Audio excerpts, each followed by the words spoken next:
Lagot sa LTO at Napolcom ang isang pulis mobile matapos umunong sadyang harangan.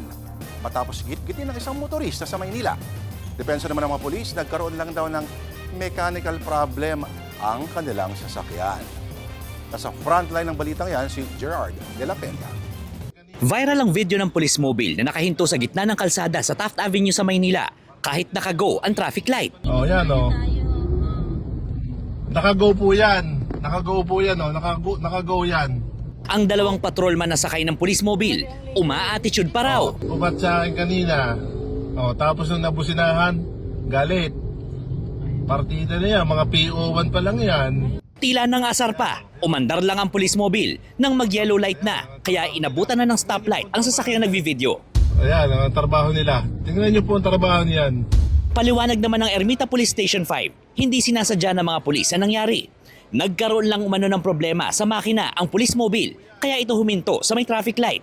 Nakarating sa Land Transportation Office ang insidente. Pinadalhan na rin ng show cause order ang dalawang sangkot na patrolman. Nag-iimbestiga na rin dyan ang National Police Commission o Napolcom. Pero anila, hindi ka panipaniwala ang palusot ng mga pulis kung bakit sila huminto sa kalsada. That was a complete lie. Hindi naman tayo pinangalak kahapon na maniniwala tayo na nasiraan sa kotse. Kaya hindi sila umabante. Nakausap din namin ang isa sa mga patrolman na sakay ng viral na police mobile. Giit niya, bago nakuhanan ng video, ay naging mapagbigay naman sila sa daan. Nag-giveaway po kami, then inantay niya po kami sa may gitna. Middle traffic sign is not green. Yun po, sinubukan po namin mag-overtake po doon sa nasa unahan po namin. Akala niya po is kinat daw po namin siya.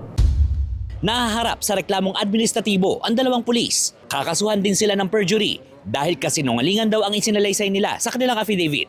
Mensahe naman ng Napolcom sa mga pulis, huwag pumatol sa mga motorista. Ano ba naman yung magpakumbaba tayo? Kaya nga tayo public servant eh. Papakumbaba tayo tapos papatulan natin ng ganyan. Totally wrong. Nagbabalita mula sa frontline, Gerard de la Peña, News 5. Mga kapatid, Julius Babaw po.